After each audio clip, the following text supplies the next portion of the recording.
Before we talk about domain and range in particular, but I'm going to title this lesson Domain and Range. Let's talk about how we describe a set of numbers. If I want to describe a range of numbers. Let's say, y'all are probably used to inequalities, yes? No, they are. X is greater than or equal to 2. Yes? Okay. Okay, so maybe if you were describing this, you might pull out a number line and say, well, okay, that means at 2, I need to put a, what? Oh, it's a dot. A dot, yes. But this one needs to be what? Open. Solid. Solid includes, open does not include. And since this is or equal to, it includes, right? And then greater than goes which way? To the right. All right. So, I'm going to change some things around for you a little bit. I'm going to say, and I'll put over here in case you don't remember, greater than or less than, these we had used closed dots. Less than or greater than, we had used open dots. I'm going to tell you that going off forever to the right, I am going to refer to as positive infinity. Have you ever seen the infinity sign like that? Yeah? All right, so this is infinity, and that means to the right, okay, forever and ever and ever.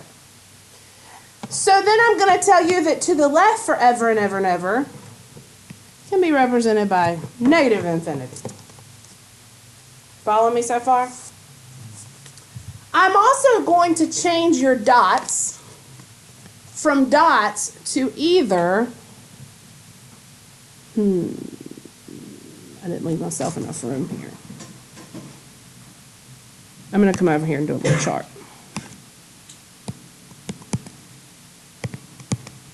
These were solid dots. We had to use an arrow to indicate which way they were going. For greater than or equal to, I'm going to change this to a bracket and a bracket. And I'm going to change this, the less than and greater than, to just a parenthesis. Okay? So the bracket is going to indicate that it includes the number there.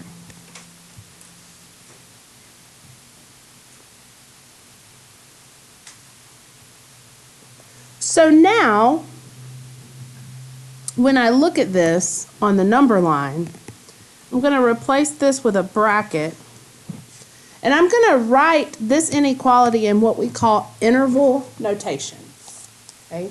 Instead of writing x is greater than or equal to 2, I'm going to say start at 2, but include it, and go up to positive infinity. I'm going to put a parenthesis on that because I can't actually be positive infinity. So I'm going to put a bracket. I'm in a parenthesis. Does that make sense? A little bit? We're going to do several examples. This is how you will be expected from this point on to describe domain and range in all your upper math classes, so we might as well go ahead and learn it. Yeah. This says start at 2. 2 is my smallest value, but include 2. And then it goes up to infinity. So these two are exactly the same thing. X is greater than or equal to 2 is the same thing as bracket 2 to infinity. And it's easier if you look at it on the number line to see what it is you're describing. The bracket is greater than or equal to. Do what? Yeah. All right, let's look at another one. Let's do x is less than or equal to, and by the way, I should have told you also, you always start with the smallest value when you're describing. It always goes smallest to biggest in interval notation.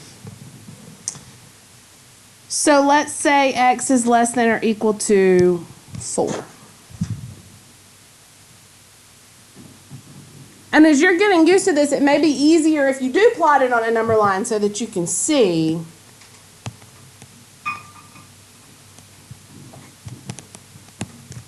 Right? So do I need a bracket or a parenthesis? Bracket. A bracket. And since it's going this way, it's less than. I'm going to open it that way. So if I start with the smallest value, what's the smallest value x can take on? Negative infinity. Negative infinity and positive infinity always get a parenthesis. I go up to 4 and I stop.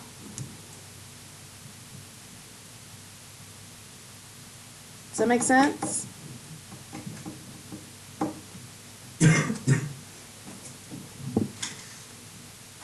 Let's do a compound inequality then and see if you understand. What if I said, okay, my x can be between -2 and 5. It cannot include -2, but it can include 5.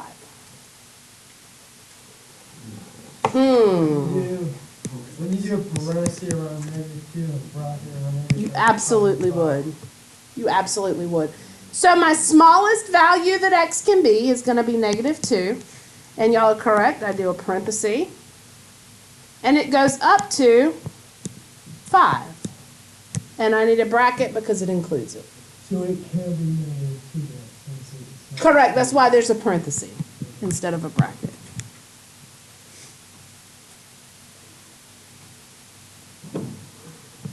So when I would give you a question like this, do you just need to put it on a number line?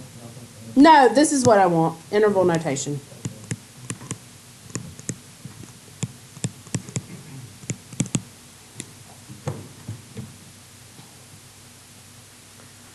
What if I told you x could be any number in the real number system?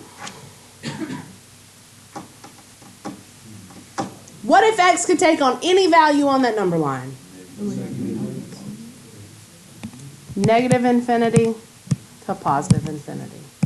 That says it can be anything in the world. And you put two.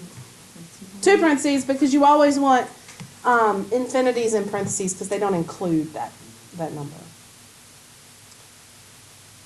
So we did a basic inequality. We did a compound inequality, an and inequality. There's another kind of inequality that you learned when you talk about compound inequalities. You remember what it was? Or. Okay? Ors were always probably the hardest because they were two separate pieces. So ors, when you graph them on a number line, maybe I said x is less than -2 or x is greater than or equal to 7. -2 to 7. So this one is open and goes this way. This one is closed and goes this way. But the question is, how can I write that in interval notation? Because now there's two pieces to it. I need to leave off some of that stuff in the middle. And the answer, y'all remember learning union and intersection? No. Okay. Or we can join with a U. It means union. It basically means combine these two parts. Okay. So you can describe this end first in interval notation, put the U there, and then describe this end in interval notation. Does that make sense? So how would I describe x is less than -2? Parenthesis -2. Parenthesis, wait, now look, it's less than. So what's the smallest value x could ever take on? Negative infinity. And then it goes up to -2. Is it a bracket or a parenthesis there? Parenthesis. I've got this or, so instead of the or, I'm going to put a U. And now I'm going to pick back up at the 7. Bracket, parenthesis. 7 to what? Positive infinity. Parenthesis. Tell me what you think about interval notation. Is it pretty easy? Okay. Just remember smallest to biggest. I'll give you a second to copy that and wrap your... Hopefully you know this much. Domain describes the... X. The X. Range. Y. Okay? I always remembered the G has a little tail and the Y has a little tail. Okay? Domain and range. So now, we're going to look at domain a little more algebraically than range for right now.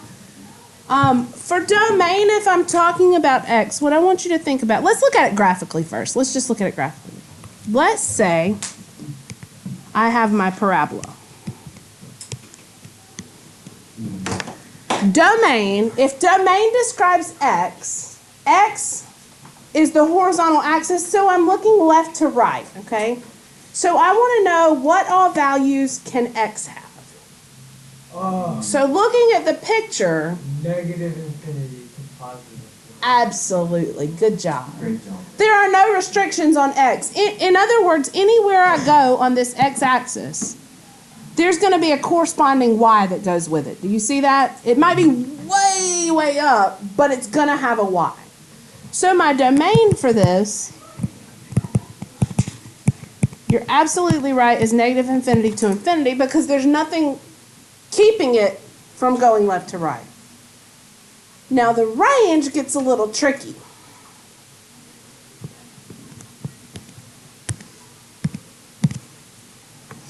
Is the range restricted? If range is Y and that's up and down, yes. So what's the smallest value the graph ever takes on? The vertex. The vertex there, which is what? 1. And then what does it go up to? Positive infinity. Positive infinity. So my range, which describes the... Y'all sure y'all hadn't done this before? Because y'all are really good at this so far. I would guess. Okay. Yeah, I am pretty. We said 1 to infinity. I need to know about brackets and parentheses because interval notation requires me to write that. So what do I need on the 1? Bracket. Why a bracket? It includes it. The graph is touching the 1 right there. It sits on 1. It includes it, right? How about the parentheses? Does that make sense? Let's look at another one.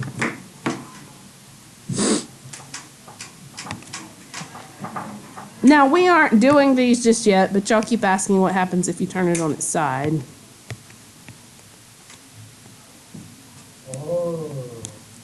This is no longer a function, but I still want to use it to practice the domain and range. So now, looking at domain, which are the X values, it's restricted. Now my domain is restricted and not my range. So what is the domain here? What's the smallest value X can take on? 2.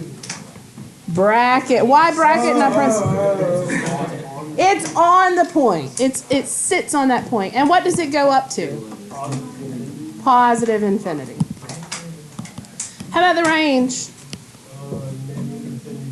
Negative infinity to positive infinity. There's no restriction there. It goes on forever, right?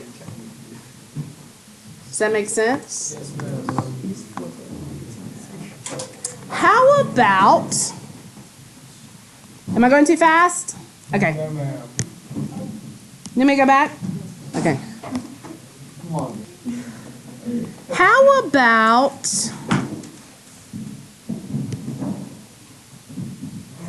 let's go up here. 1, 2, 3,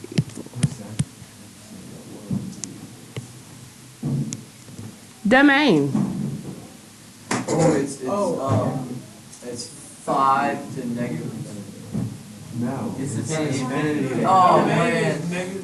Domain left to right, range up and down. That's okay. We're learning.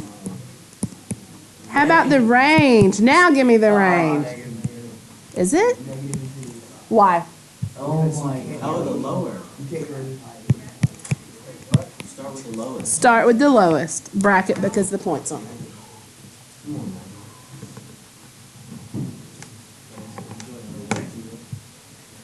Just to really concrete the concept of domain and range, let me throw you a different shape up here. Y'all ready for this? I'm going to put an ellipse up here. What? Not an eclipse, an ellipse.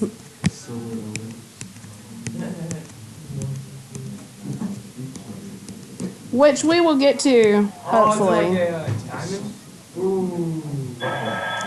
Ah. It's like an oval. Will you pick that up and just say Miss McGee's room, please? Somebody. Oh my gosh. Yes, ma'am, he is speaking. Yes, ma'am. That's sketchy. They told me to get guidance. You haven't had that like in meeting. Oh, you have IGP? Yes. That means by tomorrow. Or today? Not tomorrow. Okay. Forgot to pause that in between. Okay. So it kind of looks like an oval, okay, or a smushed down circle. Mine is terribly drawn, but I hope that you can kind of at least see the boundaries here. Okay, it's supposed to go through that point right there. So here, looking at my messed up football-looking ellipse, what's the domain? So domain is X. I'm talking left to right. Brackets. Negative 5. Negative 5. 5 brackets. All right, good job. That's my domain. And then range is 3, negative 3. Bracket, exactly. I think y'all got it. Is this all that's on the homework? I feel like there's going to be some problems. No, we're going to practice. We're still, no. We're still going to practice. It's going to be from the same problem set that you did Friday night, but it's going to be more of those, and you're going to describe the domain and range on those. Does that make sense? I did want to show you one, and we will get to this in chapter 2. What if I had this nice little rational function?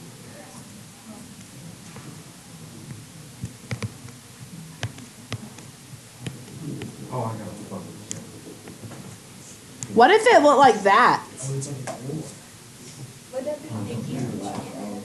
It absolutely would, guys. Pay attention. It would be the U thing in the middle because it's an or. For the domain here, though, what about the domain? Is it restricted? No. What about the range? Two different ranges. So if I have two different ranges or two different pieces, how do I connect those? The U. So the first one, so I'm still looking down to up. So it's the lowest the graph ever goes. Negative infinity. And then it goes up to negative 1. Bracket or parenthesis.